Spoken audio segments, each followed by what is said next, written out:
It's my honor to be here, and thank you for all the faculties, dignitaries, and students, and technical staff. So, designing neuro and psychiatric rehabilitation using virtual reality and other technologies. Uh, it's a fancy topic. So, look for good images. Uh, yeah, we couldn't find better ones in Indian context. So, we are using this. Let's start. So, content of this workshop, we have an introduction about innovation. What all are the neuropsychiatric disorders? What are all the virtual reality and other technologies used in the treatment? And our product remains, which integrates the game design, virtual reality, computer vision, and neuroscience. And design process in virtual reality, and some hands-on development process in the virtual reality.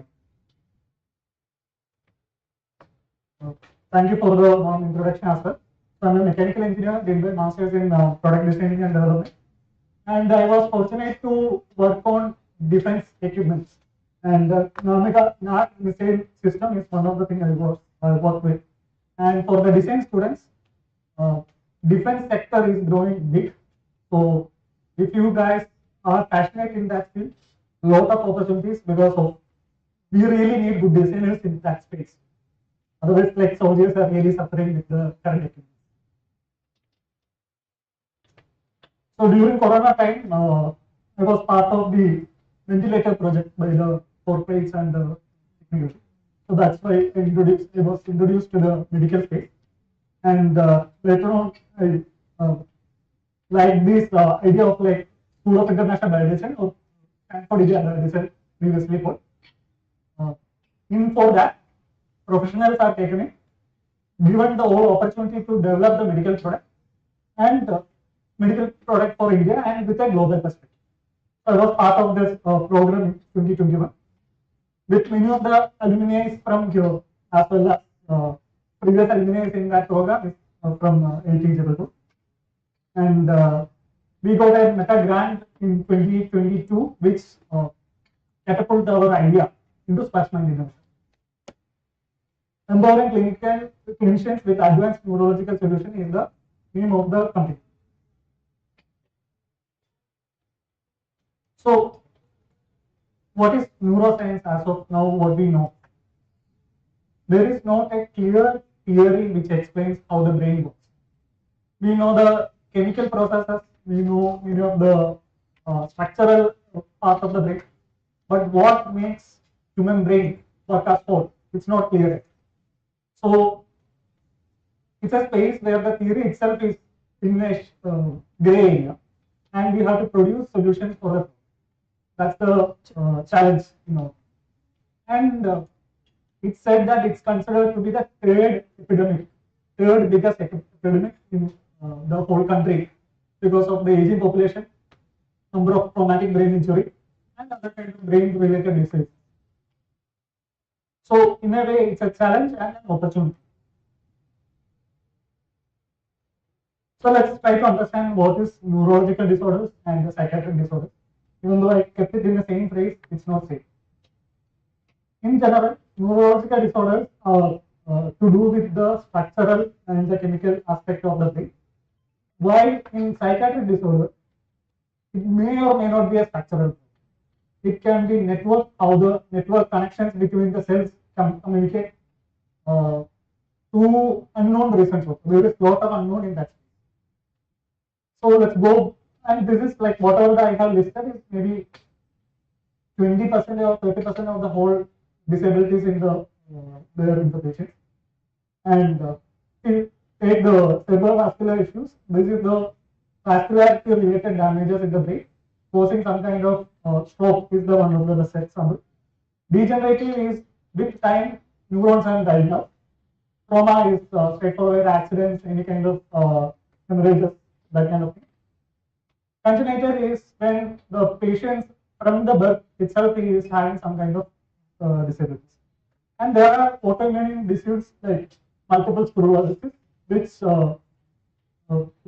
if you consider a neuron as an electrical wire and it has insulation over it, that get damaged because of the autoimmune issues.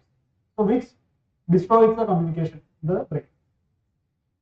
When coming to psychiatric disorders, as I said before, that it's not as may or may not be a structural issue, and some of the issues people don't know. So there are only limited number of drug-based solutions for many of these solutions.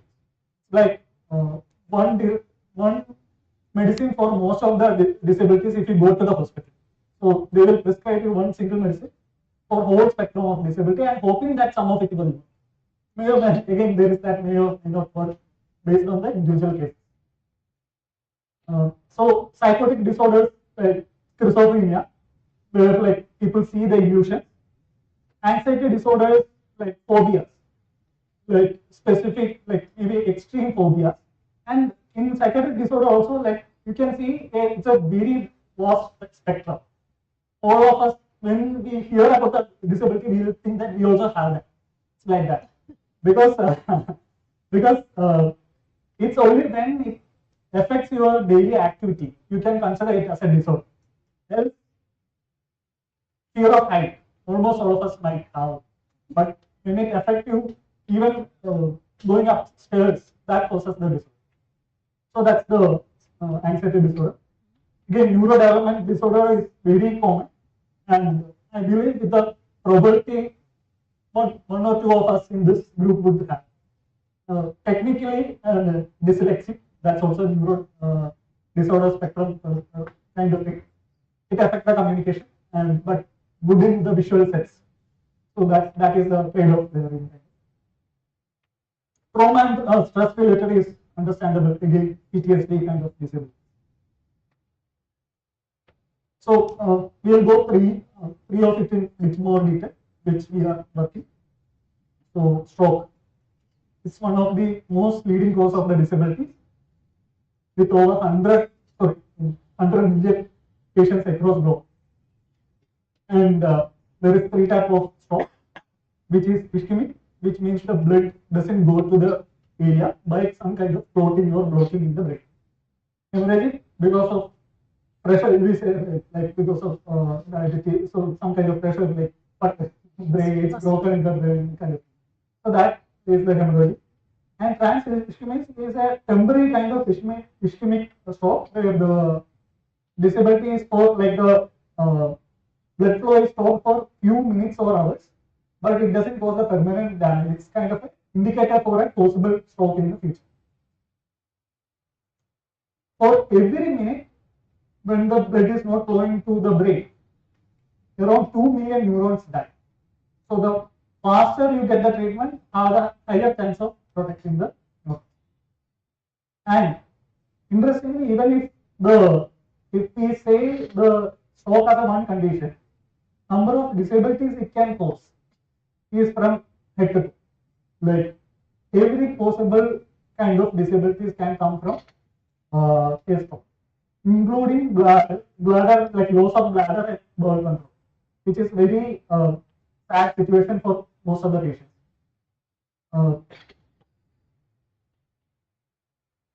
So autism spectrum disorder, again as I said before, it's a spectrum. It cannot be, there is no two autistic patients same. That's what it says. And there is also high functional autistic patients, where that's around 10% is calculated that high functional, that autism can help in such another aspect of the thing, but that's also relatively rare in the whole. In this case, when it becomes a disability, then they are not able to do a day-to-day activity by their own. They are not being independent. That's where it becomes a disability. And another interesting fact is that it's shown higher in high-income countries. Might be because of the diagnosing ability of those countries might be the only reason. Might be one of the reasons. The problem in the whole space is not just that you don't know about the neuroscience or what is happening behind, but it's also there is not enough good data which is reliable across the place. Because in Indian context, specifically in Indian context, if you do a research, you hardly find the data. It's very difficult to get good data to do the work. So many of the time we have to rely on the other countries' data to work the project, may not work out properly in Indian models. So schizophrenia is one of the most stigmatized disabilities out of this, which is not just like they don't lose the character or their behavior, but they see hallucination as original as what we see other person. It's not like a dream or kind of an imagination. Rather, during the hallucination, it's as real as you see me. So, and based on the background, it changes also. Like if somebody is religious, they might see real religious figures and talking to them. And if it's a non-religious person, some kind of political thing or any of that thing could characterize themselves and talk to them. So these are the few of the conditions where the virtual reality kind of solutions help in treatment in that condition. Another thing is they lose complete loss of emotion. They will be totally blank. They cannot feel it. And sad fact is like you cannot tell a person is going through this condition because physically they will be totally normal. And we feel as if they are acting this part. So lot of empathy is required to treat this kind of patients. So basically, there is no known silver bullet to tackle the whole kind of brain disorders and disabilities. But there are technologies which are coming up and under development, which might help in most of the conditions. It might help in recovery. So we will go one by one each of it and let's see through that. One is neurostimulation techniques. There is more stimulation techniques than listed here because there is the reason of this multitude of solution is because there is not enough studies which concretely say that this one solution is better than other few technologies, and there is a lot of need of personalization, so that changes results in situation. So EMS is transcranial magnetic stimulation, where magnetic field is used to control the communication in the brain. So by increasing or decreasing the triggering potential of the neurons, you can depress or enable the brain area just by making sure the network works. So in recovery process, when the network is working properly and connecting, that helps in recovery. And using the EMS in specific area, you can ease that network connection in the brain, and repeatedly using that will pass like the neurons firing together works together. That is, there is that principle like if the neuron pathway is continuously firing in a synchronized way, that will work better. So TMS is used used to enable that neural pathways. Deep brain stimulations are where the electrodes are embedded in the brain. It's a very risky surgery procedure, but it's used in many of the cases where Parkinson's and depression becomes like impossible for the patient to live. So medicines are not working. This might be the last resort solution for the patient. Vagus nerve stimulation is there is a nervous system which control our body to relax. So that nervous system is vagus nerve, and that is stimulated to relax for the body so that it helps you from the depression. Now, neuroimaging techniques are not a therapeutical solution, but it is very much important for the many of the decision making. fMRI, as you know, is a brain actually. MRI is just for the brain structure.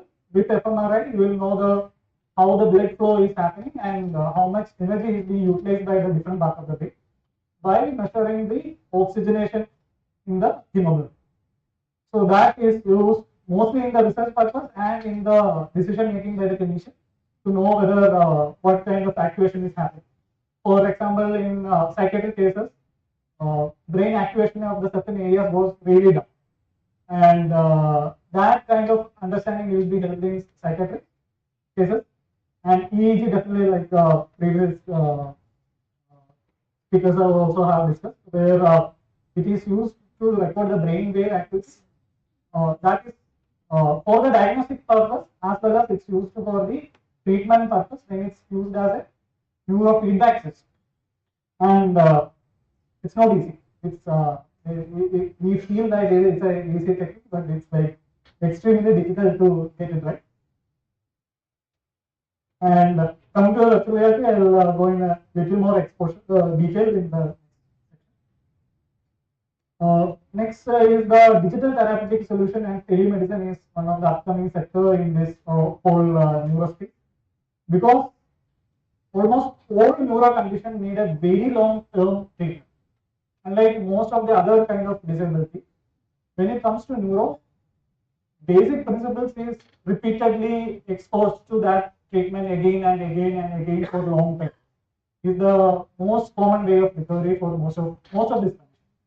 So they need a very long term treatment, which most of the hospital or the current medical system is not able to do. So that way the whole mobile app based, remote treatment based are very useful, especially in Indian context. It makes a lot of sense. Robotic solutions and exoskeleton, definitely for the recovery, it is helping. Again, one of the challenges is the accessibility of that solution to the centers, or prohibitive cost of the solution. Wearable device, as I said before, the neurofeedback system for danger alert for the epilepsy patients, because like epilepsy can happen in any moment in any place. So if they are, imagine they are driving the car and epilepsy happens, so it's very dangerous. So there are so many patients who becomes scared of going out because of they don't know when it's going to happen. Next epilepsy when it's going to happen, so they don't go out and their life will be stuck. So neurofeedback and device system works on the principles like when feedback you are seeing visualizing the feedback system of what your biological process, and you kind of train to control those wave patterns in a gamified environment, or even in the normal pattern. You can try different mental things, so somewhere the wave patterns is matching what is required, and you repeat that mental cycle. So that is used kind of a recovery process, a very effective recovery process. So now coming to remain, it's a next digital rehabilitation using immersive virtual reality. So why VR based neuro rehabilitation? Neuroplasticity principles are the basics for any kind of neuro rehabilitation. When I say neuro rehabilitation, it's mostly for the motor and sensory rehabilitation in this context. There are other neuro rehabilitations too, but in this context, 10 principles of neuroplasticity is the base which have been shown in clinical studies repeatedly that it works in the recovery. So one of it is, this is the same principle by which any of us learn to walk, do cycling, or any other motor activity. So if you do this in your regular life also, it will help you to attain motor controls and like improve your any kind of physical activity. So one is use it or lose it. Basic principle. You use it or it will. When you use it more, that motor control and that sensory method will improve. Third is specificity. That when you do an activity, it has to be very defined, and outcome and that activity process should be very clear and specific. If you learn to do cycling, that activity should be specific. You cannot learn by any other method. Like it has to be specifically by cycling. So repetition matter is more the repetition, higher the chance of neuroplasticity. Intensity matters. So if the task is too simple, recovery won't happen. If it's too difficult, it won't happen. So in our solutions, we are using around, we calculate the difficulty basis. 10% difficulty is something which we keep in our system, distance and but that is again bit subjective to the patient. What is high intensity and low? Time matters, and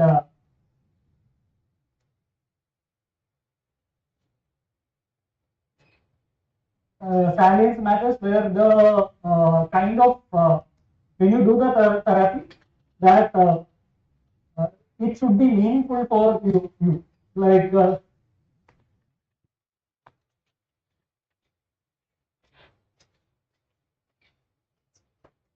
it should be meaningful. It There should be an intention to do that activity. If you are forced to do a therapy which you are not interested, it has found that it will not help you the patient. Even if it's the same movement by two different patients, one is doing with an interest and one doing without an interest, a significant difference in outcome. So that is very challenging for when it has to be a long-term therapy. How long, how will you maintain that interest for long? Age matters. The higher the age, there is a lesser chance of neuroplasticity. Transference is the ability of the brain to use the same motor pathway to do different activities. And interference matters. If you are doing a rehabilitation or a physical activity recovery or a training kind of thing, wrong movements get imprinted in your brain and you will not recover out of that movement. So knowing what is correct movement and giving that feedback system properly is also very important in recovery. So why rehab virtual reality help compared to any other normal clinical based therapy? When it's done in virtual reality, you get infinite possibilities of combination of conditions and environments and customization, which is practically not possible in many of the centers and clinics. So, along with that, via when it's experienced, something called presence. When we see an image in a screen, the brain understands it as something you are seeing. While in a presence, the brain is in virtual reality, brain in, take it as an experience to the body. It's not an image you are seeing, but as a real experience. Reason would be multisensory feedback. The surrounding, it's a complete close surrounding. Brain understands it as a real experience. So if you get a traumatic experience in virtual reality, it will be experienced as a traumatic. It will haunt you in dreams. So, so sensory, multisensory motor engagement is the one of the other aspects. Yeah, so in neural process, it's again as I said experience. Gamification factor helps in increasing the repetition. As I said before, it can be getting bored after certain time. So with a proper gamification design along with this thing, it will be more interesting to the patient, which help in long-term rehab. And endless possibilities of customized scenarios for patients. I think previous speaker have told about the ADX, activities of daily. So for a patient who is maybe a computer engineer who got a stroke, if he wants to recover and he wants to go to the office, he should be trained in the environment and the experience in the keyboard, using a keyboard or a computer. And they may not be easily able to do it in the first place. So you have to change the environment such that they might have a bigger buttons in shape. And as and when they improve, make it smaller, smaller. So this kind of infinite possibilities of rehabilitation is not at all possible in a real world condition. Even in the best physiotherapy centers, you will not find this kind of situation. So in our system, we customize the functional activities of for the patient by understanding their initial abilities, and there is a consistent feedback for recovery activities, and ADLs, and we use the concepts from the evidence-based protocol, and there is an inbuilt assessment which helps the therapist to understand how the recovery is happening. So solution is made for both home and center. So we may need additional accessories based on the patient's need, some kind of feedback system or graph, but it is used in both center and this is one of the case studies we are doing in the incident, where the patient has been had an issue in the shoulder because of stroke, and he was not able to move the hand. So there is also something called learned non-use specifically for the stroke patient. where when they don't use the hand for a while, psychologically they become invalid. It's not just physically neurons die off, but psychologically also they believe that their hand won't. In virtual reality environment, you can give them the task which make them go beyond their limitation. And again, added benefit is virtual reality has some pain relief, uh, inbuilt pain relief mechanism too, because like you are distracted from the pain, so the pain pathways are also blocked. So even if there is pain, they will go beyond that pain limit in the scenario. So all this together, virtual reality is one of the best way to provide the rehabilitation for it. So we have done clinical study in Delhi initially to understand when we initialize this concept. One of the biggest question is how long a therapy can last. Most of the solutions out there say that 15 minutes, 20 minutes, but when it makes sense to the patient, when it's a very long term, at least 2 to 3 hours of rehabilitation minimum has to be given to the patient. So that was the first challenge we had to tackle. How do you make virtual reality experience where the patients don't feel any kind of disorders or dizziness while in environment?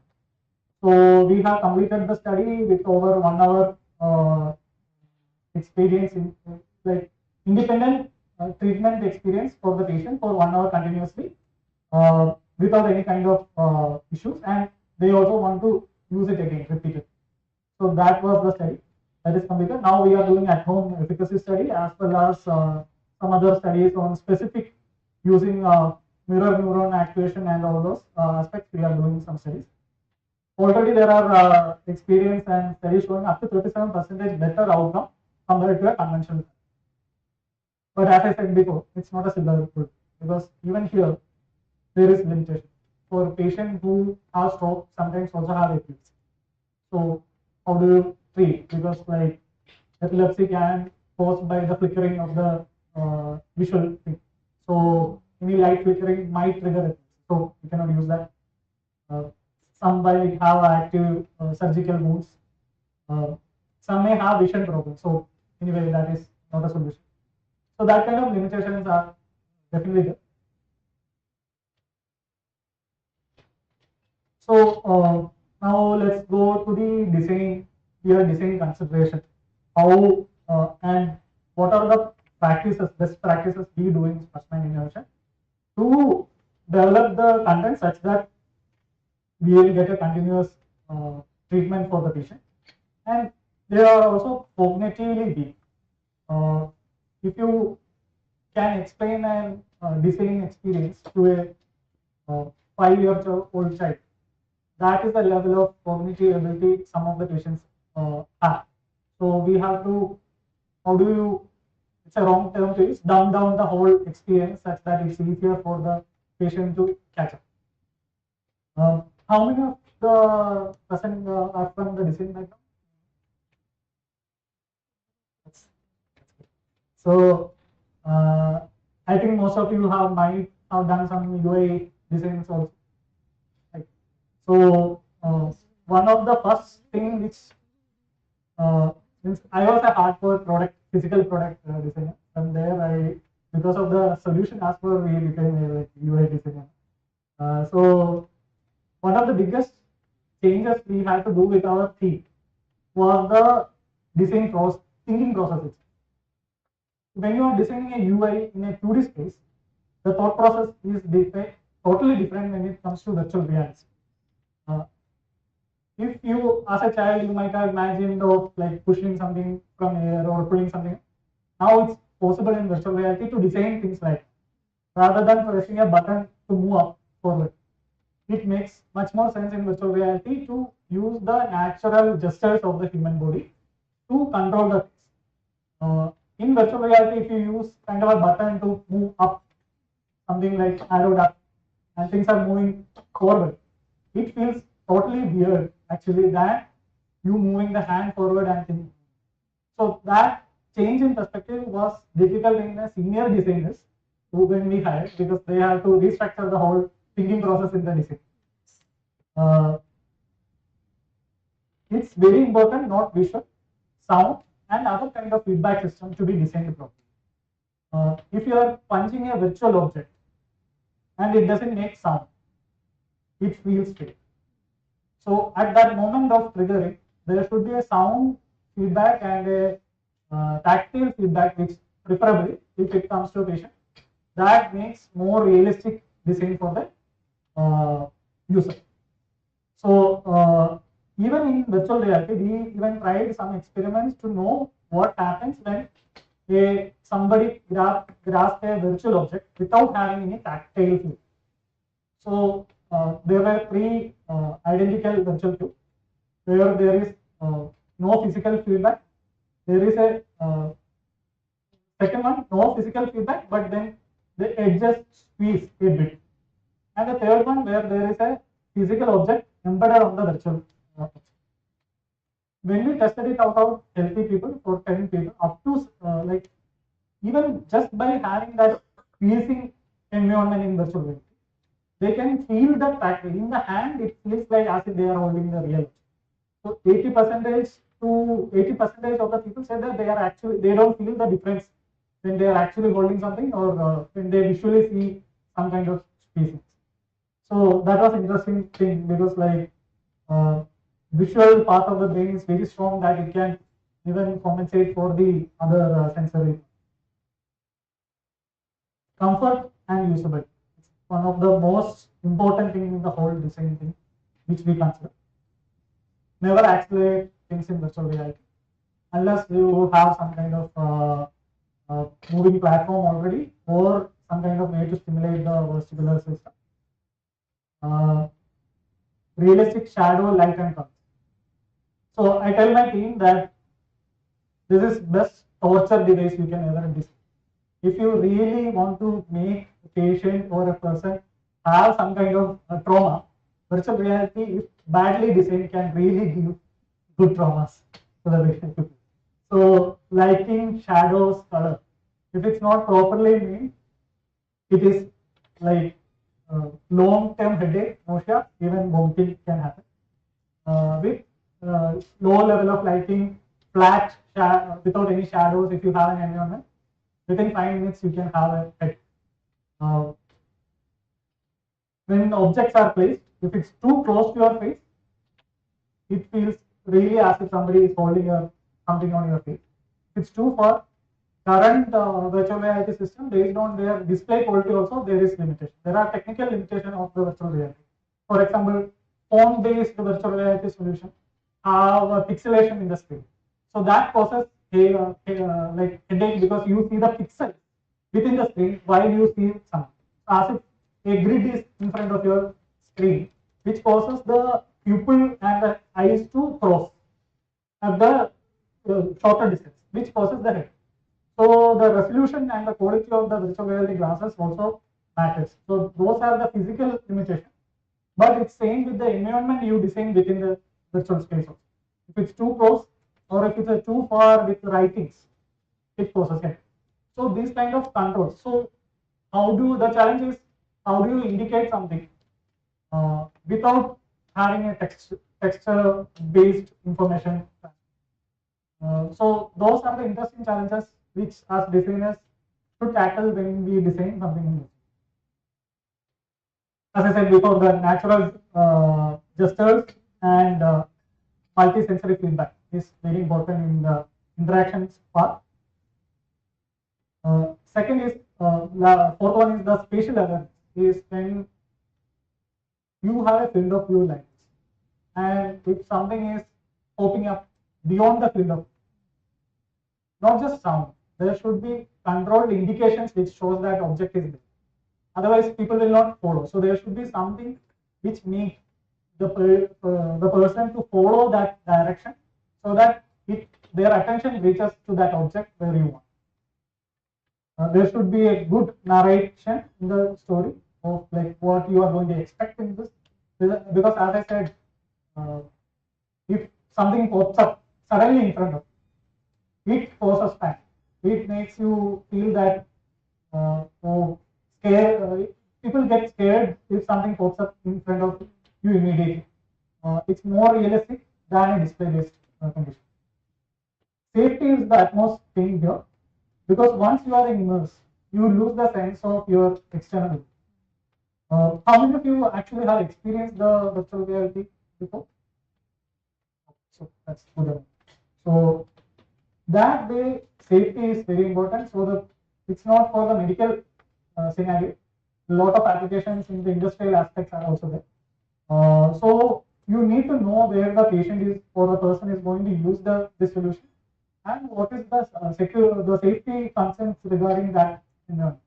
If, for example, in our system, we have a virtual tape, because the patient in our solution needs to drag their hand over a table if they don't have the ability to lift that.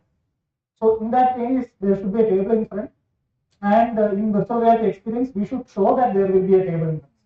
Otherwise, they will hit the edge that can cause harm to the patient. Beyond visual, audio design is very important, because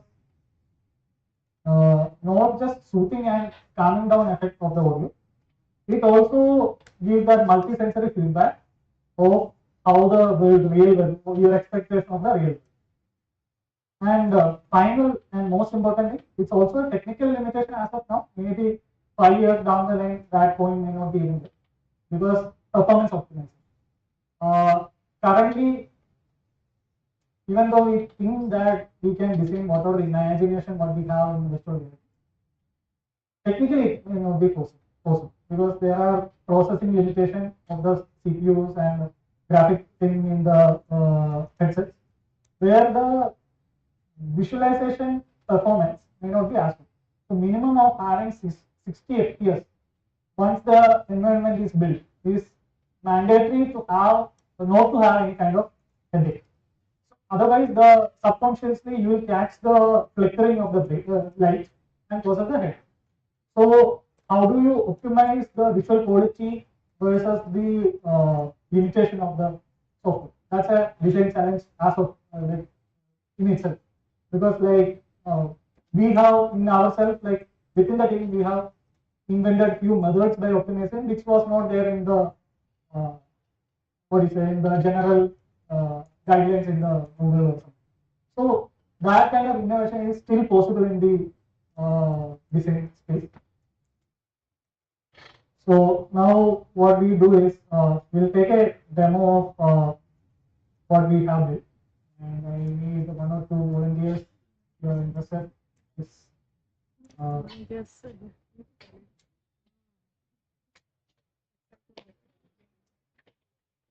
give me a second.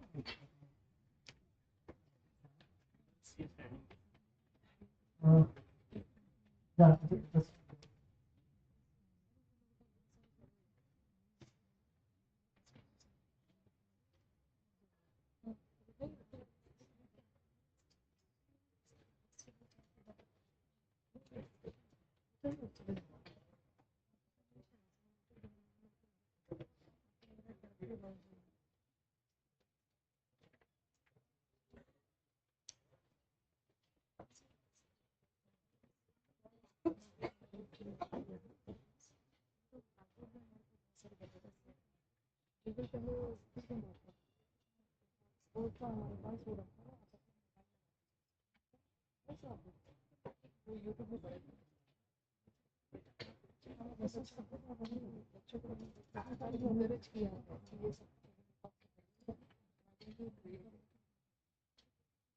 So in this specific scenario, to improve the usability in the clinical setting, we are controlling the internal things with an external tablet or a.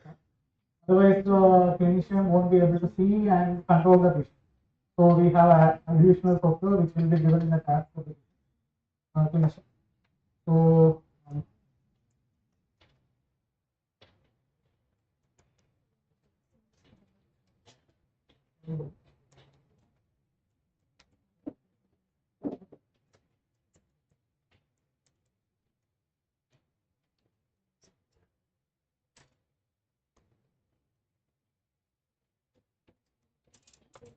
so beyond the content design of the virtual reality, there is also designing required for how the patients of different head size, different mechanical designs also.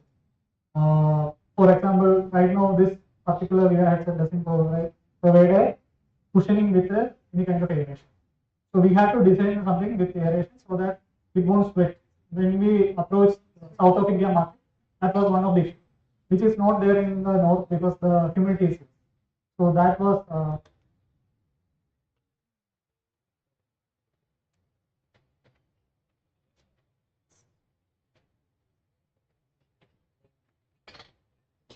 we are seeing the screen, right? You can look up. So as I said before, this table has to be matched with the edge of the current table so that his hand won't get there correctly. You can touch it.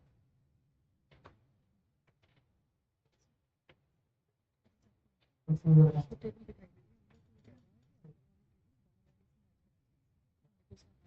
Both hands. So after that, there is a calibration step where we understand the patient's initial capability. But in this demo, I have already pre-recorded because it takes 5 minutes for that recording. So now, again, if you can see the grasp ability is one of the methods by some patients don't have any kind of grasping. So the design should be covering their need. So there should be some automation for the patient so that you don't need to grasp, but rather it sticks to your hand or help them. As previous speaker said, some kind of assistance is required to enable and engage them in the process. So what we do is we will add one of the activity where there is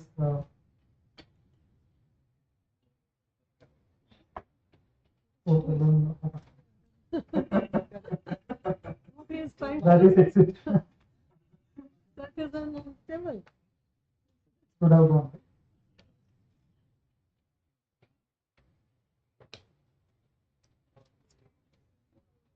Low.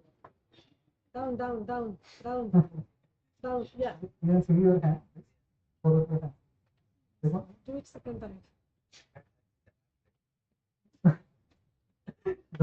Don't do that. Don't do that. Show your hand.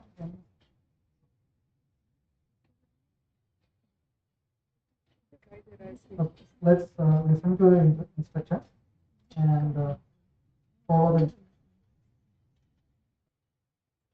So in hand, if you keep the hand open, kind of remove open, you'll see that round rings are going away.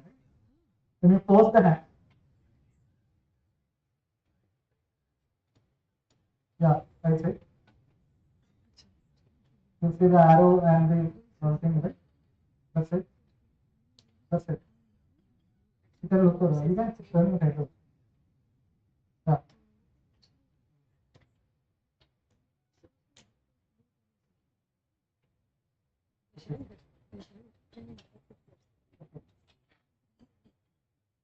That's the done.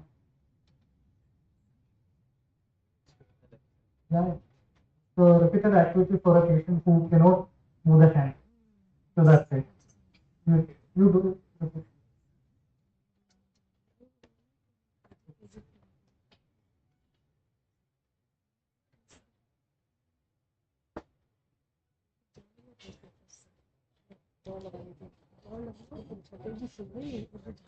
But if you open the hand and it touches, it will not happen. If you remove the hand, open the hand, that will not happen. So that is the kind of constraints and design constraints we have to do in the virtual environment. Where the patient is supposed to use the both hands, you shouldn't allow the other hand to be active in the environment. So maybe the next person can.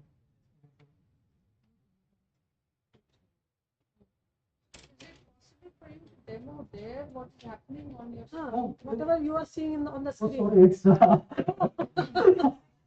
What are they doing? What are I they didn't say. Sorry. Go.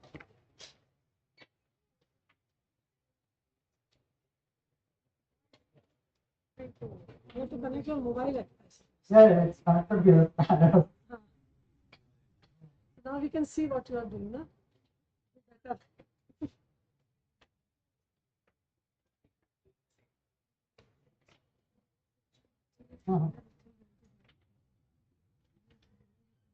Okay. Yeah. Sorry, I thought like you guys are seeing it. That's okay. Upset. Now.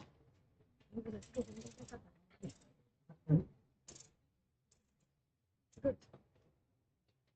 Can look around and see the environment. So this is kind of a phase when the patients who haven't used the Victoria test need to get used to that environment where they are okay with the 3D space and sort of relaxation be okay. Like the music, you can hear the music. I'm sorry, what's your opinion?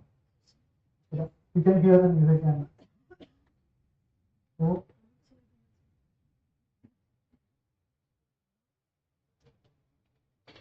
now we'll take a condition where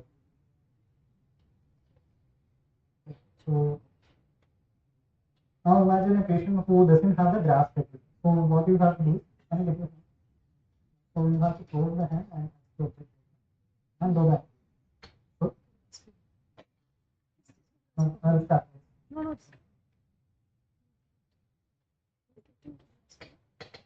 You can put the hand. So listen to the instruction and do it.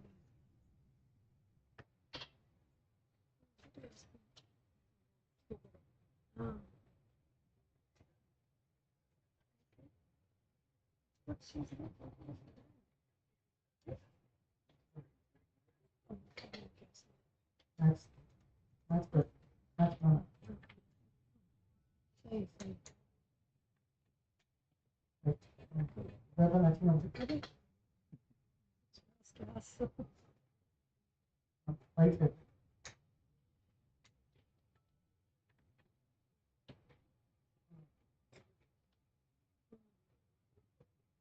Matching object.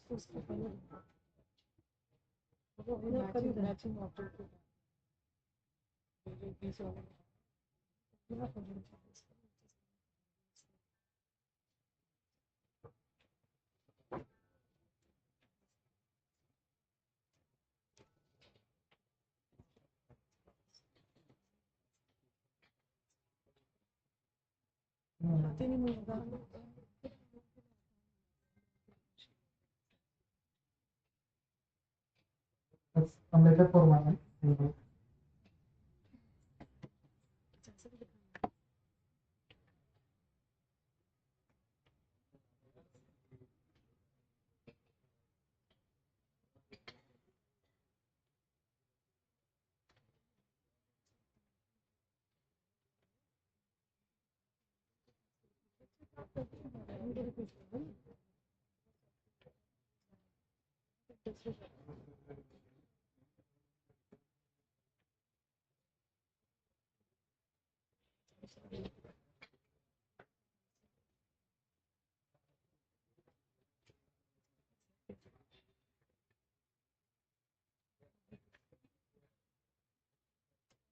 Follow the instructions.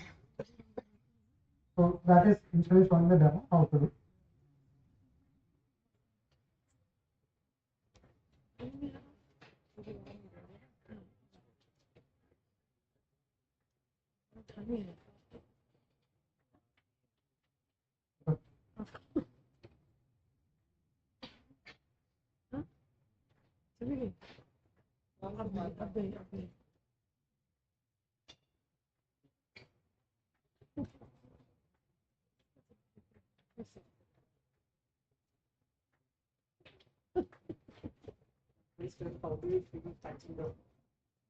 She's enjoying it, seems. Yeah, She's enjoying not it. actually.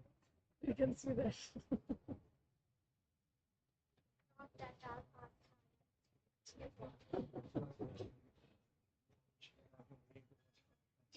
So, with the Praveen, madam, सामने वाले कोई खड़ा हो जाएगा तभी कम मुझे सबसे बुरा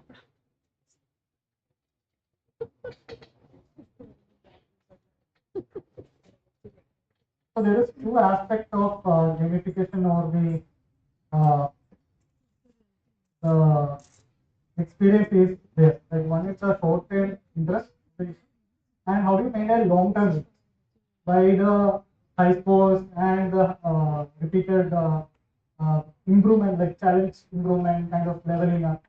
That are the gamification factors which is used to have a continuous what do you say long-term interest for the patient. So we have patients who have been using this for 6 to 8 months with uh, high level of improvement for like they were having like around 2 to 3 years before, like it's a very chronic stage of rehabilitation.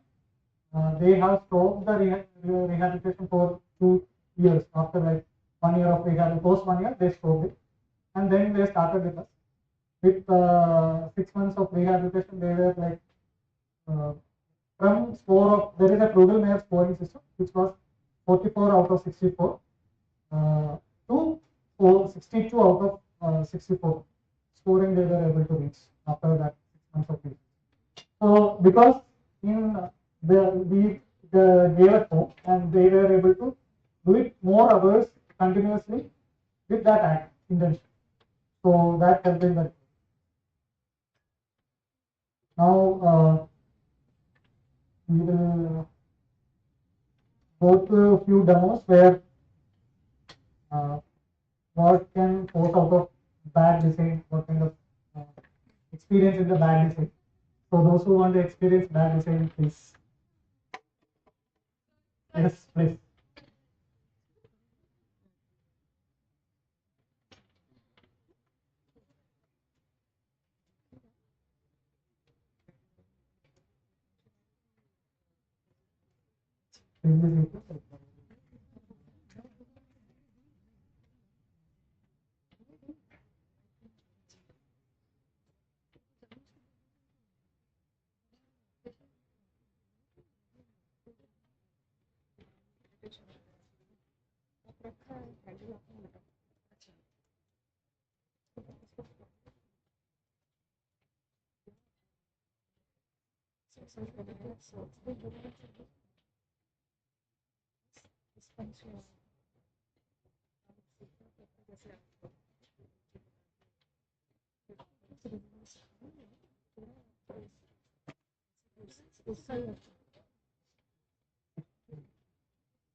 So this is the Unity software which we will go into deep in the next session.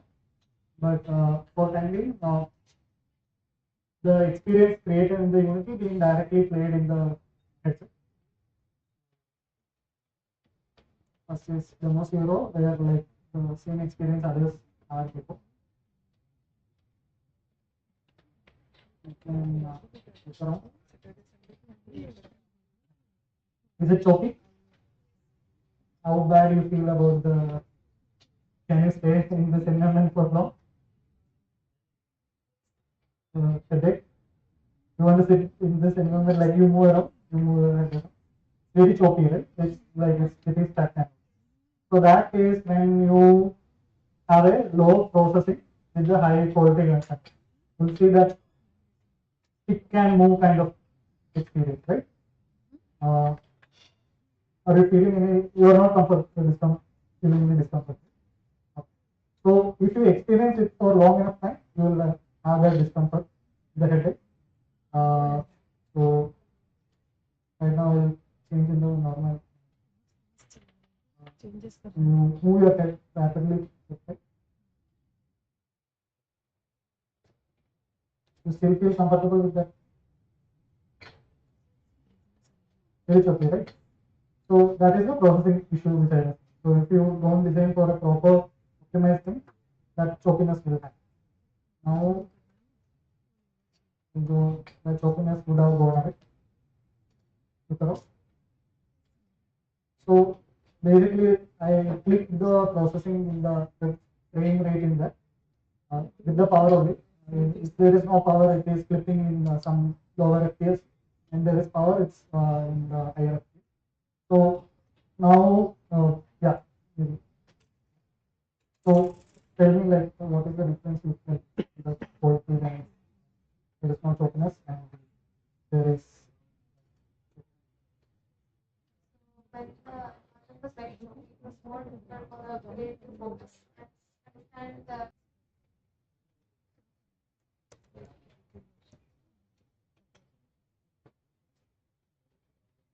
the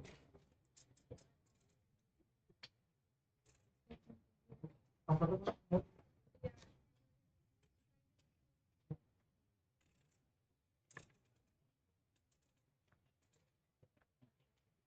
That's peaceful.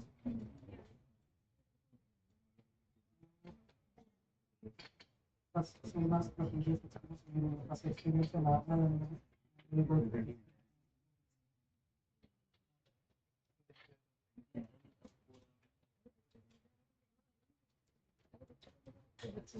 Normal terrain. What is the power? Learning.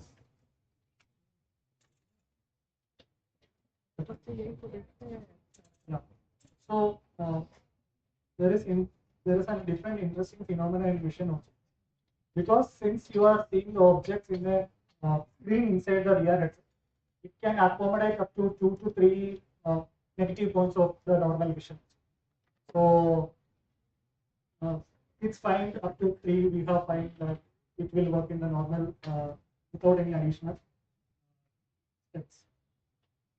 We are seeing this normal. We will go to a different index.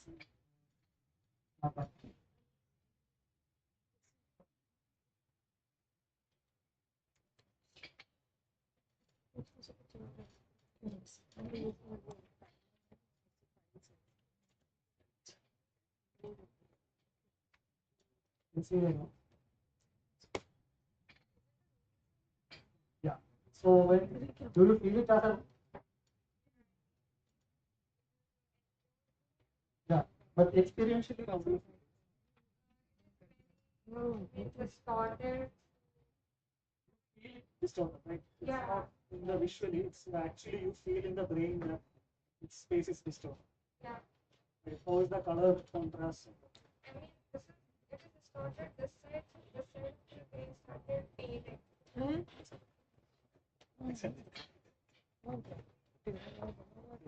but you said no that pain signal you are going to No, no. block. If it's properly engaging environment, Uh, it will go. okay. But that's why if it's badly designed, it can be a bad torture device. So here you have not blocked, or it couldn't be blocked. So how it works is when you are good engagement, if there is a good engagement and there is a task you have mind to overcome. In this environment, there is nothing she is seeing. She is seeing a room which is distorted in shape, which is causing the brain to think that this is something in here. So same pathways where you have poison or something of that sort. The brain thinks that this is some non-realistic environment. So it starts fading. As if like you are going to have it. Okay, you want to experience that environment again? Yeah. The pain environment. Yeah. Oh.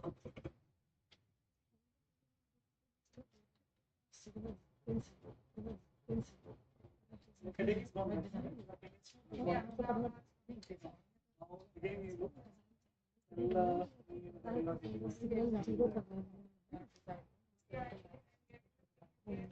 Like if this color was not there, it would have been better. But still, this blue color is more stressing. So that is the real effect in the level of effect. So in designing, if you have a blue background with a red color in normal screen, if anyone of you have tried, you'll feel that eye is not able to concentrate on the object, right? Now imagine that in 3D space around your head. So brain gets totally confused. So in that sense, virtual reality experience, as I said before, is a real experience rather than you seeing something. You are, when you are designing, you are taking the pain signal as well, so that to minimize that. One of the objectives to minimize the pain signal.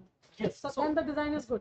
Yes. So when the design is engaging for the patient and it's distracting the patient to some activity. So, but patient will come later. When you are designing, then also you are taking this VCI. Yeah. So right now what we do is initially when we started off, we didn't have a process in between to actively know what is happening.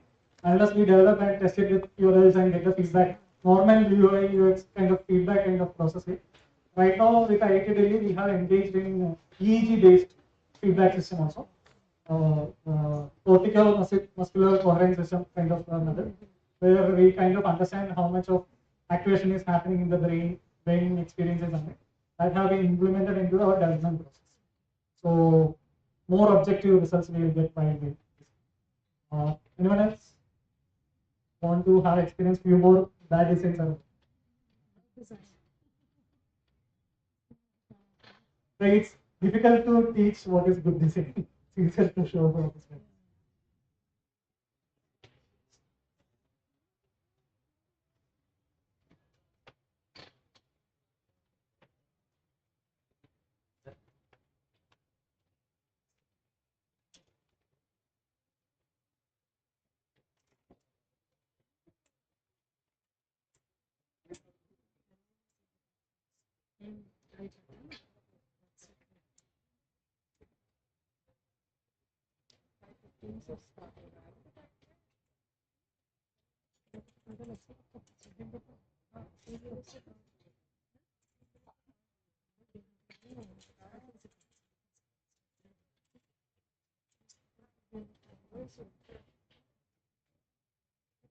Yeah, it works.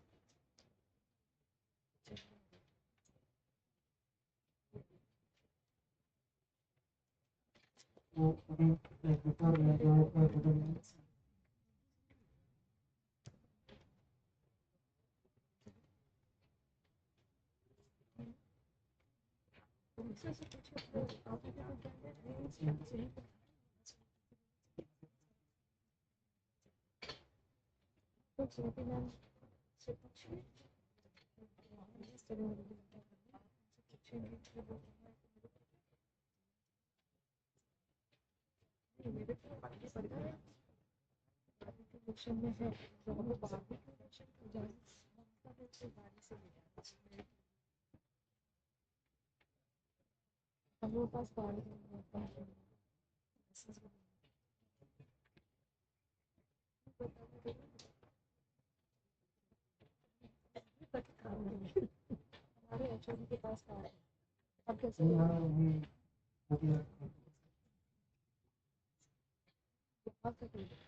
It's not that you are seeing the.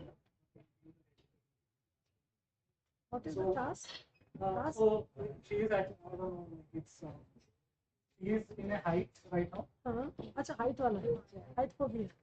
Yeah. So नीचे नीचे देख रहा है. Standing on a platform. So when we started off the design, this platform didn't have a railing. That was posing fear for the user to repeatedly use it. After first experience, they were feeling as if they are in the edge or something. So we had to add additional like railing so that they are comfortable psychologically in that space. You can feel that thing.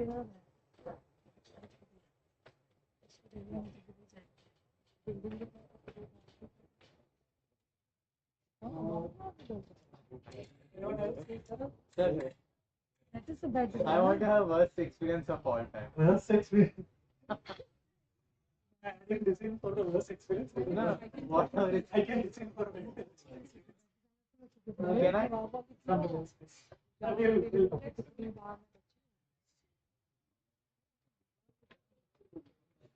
May I ask some questions? Sure, sure. I also want to ask. The weight of this and for how long a person for the application? Definitely. So remember that's out of our design process because we are not making the VR headset. It's a Facebook Meta based VR headset we are using. But we have to add some balancing and some cushioning so that the weight distribution is somewhat balanced. It is having around 400 grams. And initially, our first study was to prove that it can be used up to 1 hour. Eating that. 1 hour. So did you So see that without this kind of additional strap which supports the head properly. With a normal, there was a rubber strap before. The default strap is a rubber strap. That was not giving the when we added additional cushioning so that balance is proper. Patients were able to comfortably use it for. No, the battery is here. Now the battery will be going back, so it will be better balance. So we had to take that leap of faith in the whole system. Industry moving into a better picture. So yeah, that's working. So we go to the project.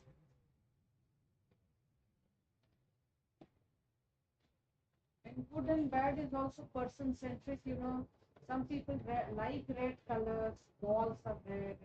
Now it's not red color. It's actually the less distortion and when there is no shadow.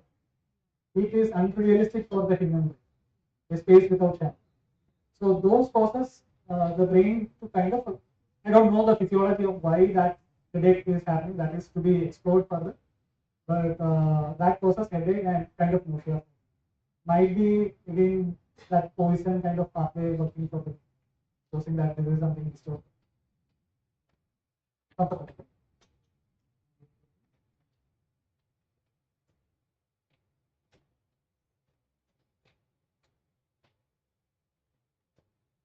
This is not as bad as the other two because this is more of the feeling of something is there near to your. You look to the bones. You feel that to move away from that, right? Like you have that feeling that something is too near to your face, you have to move. So there is.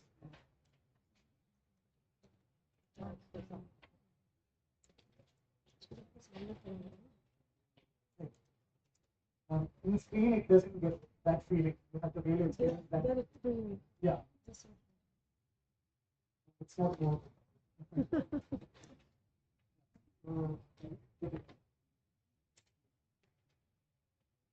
So we'll feel little like it's, actually. Yeah. Any questions regarding this? Yeah. You mentioned this feeling, tactile sensor like a feeling. So these students, they were not having any sensor, right? Yeah. So that's why I was asking that girl whether you felt some physical touching to those cups and all. Yeah. So how do you achieve that if it is physical sense? Yeah. So somebody who experienced that board punching. No, she was there, but Yeah. she didn't experience physical. Yeah, she didn't touch experience it. But when you punched, you felt that you are punching something, right? Yes. So that is being because there is an audio feedback and a visual feedback. So that the audio feedback of that plus that is it's not 100%, but it gives you as a internally when we write like 80 to 70%, you feel that experience. So adding that 20%, 30%, if you have a tactile thing, that will cover that. So that means if you actually have a tactile sensor, you will not get any reading. Will we get reading? No, reading like reading. There is no touching, right? Yeah. So there should not be any reading. In the brain. Yeah. Right. So what is happening? Brain doesn't perceive just based on one sensing thing, right? It integrates the multi-sensory. So when the visual space is the biggest chunk, and when the audio chunk is also integrated, now it's the remaining sensors altogether gives you that full experience. So when that 80% is there, that is enough to take or kind of make you believe, the brain believe that, okay, you are touching us. So that's the perception of the human mind. It's not that you are actually, that pathway may not be triggered. That we have to study further. So similarly, we are using something called so previously the speaker have spoken about that rubber hand illusion. So that kind of how we are using that in the therapy, something called mirror therapy. Where the mirror hand, there is no working hand, but there is a mirrored hand of like there is no the non-working hand or affected hand is replaced with a working hand of mirror. During that sensations, when we are doing the clinical study, patients are saying that even though their hand is not working, they are feeling the sensation of something is moving in the hand. So we are yet to validate that in EEG based or fMRI based study. Perception wise, we are getting the feedback that they are sensing something, experiencing something when they are. So that kind of that is the capability of virtual reality. What I can do. It's a totally different perception of the human. Yeah. Any more questions, please? So good afternoon all. My question is that I'm just curious of how do you incorporate the patient's feedback and testing into the VR design process for psychiatric rehabilitation, especially when your patient is highly emotionally stimulated. So the psychiatric process of therapy, this is what we have demoed, is not a psychiatric solution. This is for the neurologic cases.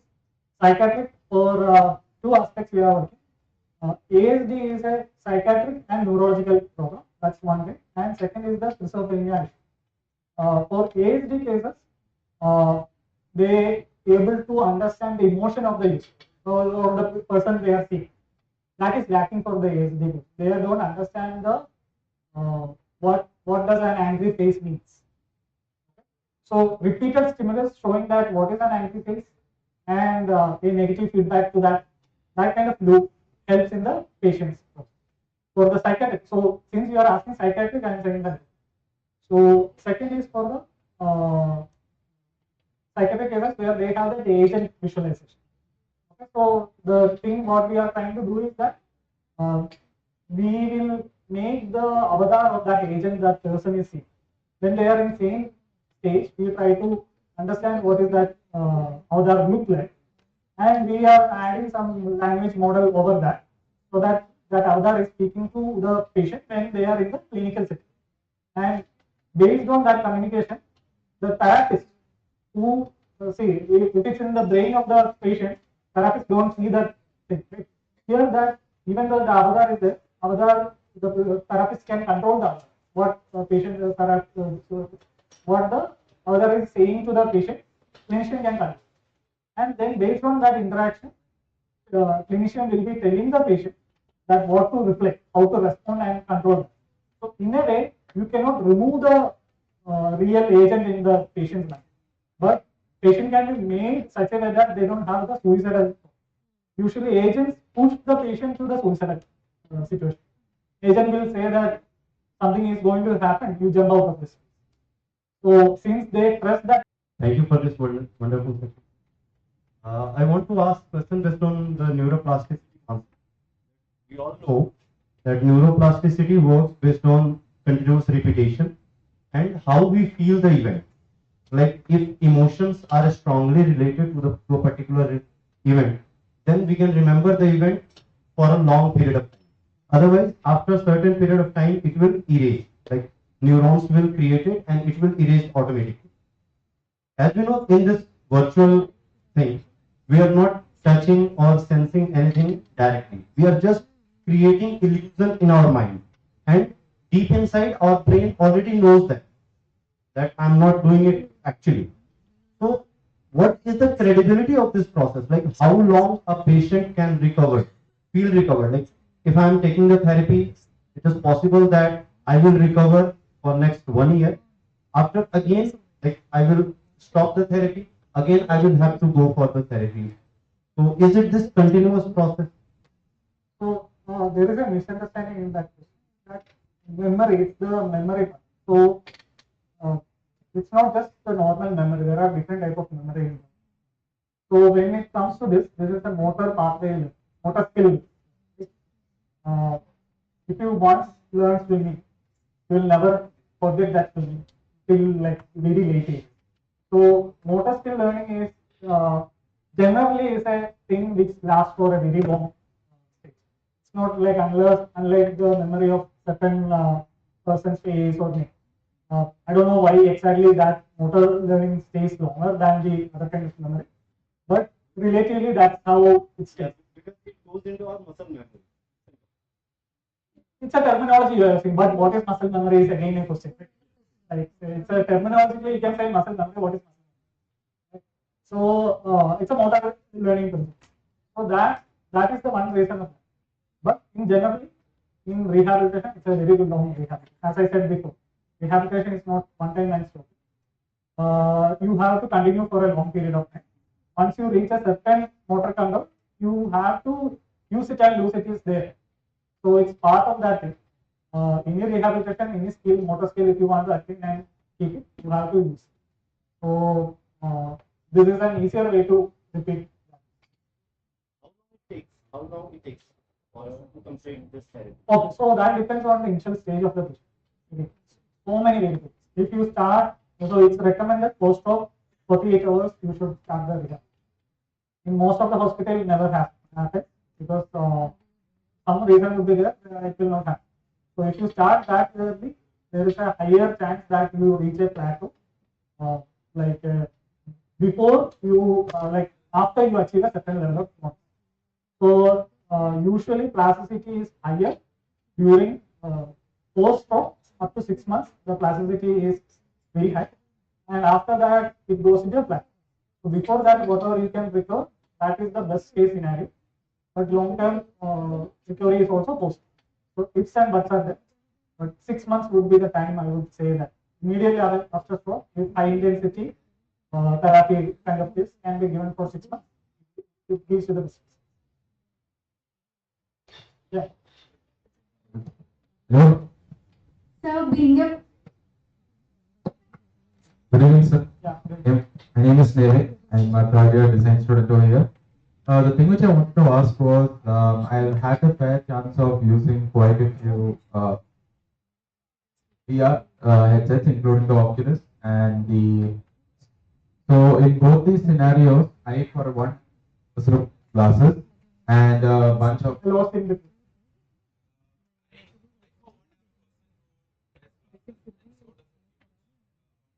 Yes. So are there any innovations that are integrated into Worksho to the VR system to account So, as I said before, like we are not into the hardware development as of now. But definitely there are additional corrective lenses are coming with the VR headset. When we tried it out, for our use case, as I said, like we don't give anything to read to the patient. It's mostly the bigger visual kind of indications which we are using. So up to 2.5 to 3 in our system, the patients with that up to the negative one, people are able to see. Beyond that only they are saying that comfort is not. So for our scenario, up to that point we are using. But if you are thinking where like something of reading kind of environment, prescription additional lenses comes with the devices. You have to use it. But that is beyond the scope of what we are doing. None of it how. None of it how. If you want to integrate that, that is. Yeah. Sir, I just need a small suggestion. Basically, in our technological terms, once we learn Python, it will be easy to go for C or C++. But if we learn C++, then coming to Python is somewhat hard. So in the same sense, you are a designer and then you became a founder and went to the UI design of this Unity. In Unity, you have used AR Core and AR Kit. So for the designers who are in UI design at present, who are not in this field, for them shifting here and understanding BTech and doing is from my side. That's the perspective. So it becomes really tough creating this kind of environment that may be AR or VR. So what do you suggest so that it will be easy for them also to shift, and for me as a BTech person to communicate with them easily so that they can understand what is my vision and we can easily collaborate to make such kind of designs. So, first of all, like this is a virtual reality, so we are not using AR, we are using the SDKs, OpenXR SDK. So in virtual anything Yeah, can be done, but in AR it's so basically, different. how do you explain the design to a developer? Is the conclusion of your question, or you want to develop? How to explain and how they are going to shift, because they are doing 2D designs in Figma files and all. But coming to this aspect, it's completely different, because me as a BTech person completely going to this is easy for me because I'm learning. Okay, But you are a design student, or no, I'm a BTech smart manufacturing. But when I want them to come to this and do the design aspects of this, the user interface, basically if we say a similar interface to Java. you are founder, right? Yeah. And you have a team. Yeah. How many members? 5. 5-member team. In that, one design is also there. Oh. So, basic would be start doing. Would be the basic, I can say. Like, He is asking for a yeah, that will. project is running. Yeah, he is. We will have that later. Thank you, Mr. Harikishan, for that detailed and thought-provoking session on designing neuropsychiatric rehabilitation using virtual reality and other technologies. Your experience and expertise in this field are truly inspiring, and we are grateful for the knowledge you have shared with us today. But I think, so like if somebody have installed the Unity, like I have requested that we can discuss separately. It's fine. Now I'd like to invite Professor Parijata Ojha ma'am for presenting memento as a token of appreciation to Mr. Harikishan M.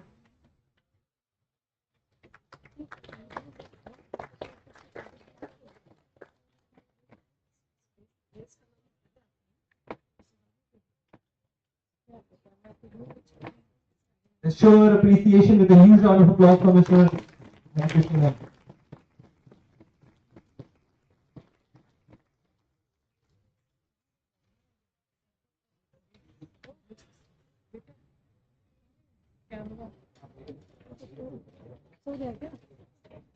Those who have installed Unity and wanted to do the workshop, please contact me. I will be here. With that, the technical session for the day have come to a close. The members of the steering committee will now convene for their meeting, which will be followed by the cultural program in the auditorium L103 at 6:30 p.m. So, in continuation to what has been announced, the technical session of DeW for the day 1 are over. But we'll look forward to your visit to the same venue where we have the inaugural. The culture event at 6:30. And in between, we have a closed meeting of steering committee where only invited participants are there. All the participants, registered participants, we have already made them that it will be after the culture program. They should come at the back side of the auditorium. It will bus catch them to the venue of the dinner. Only registered participants.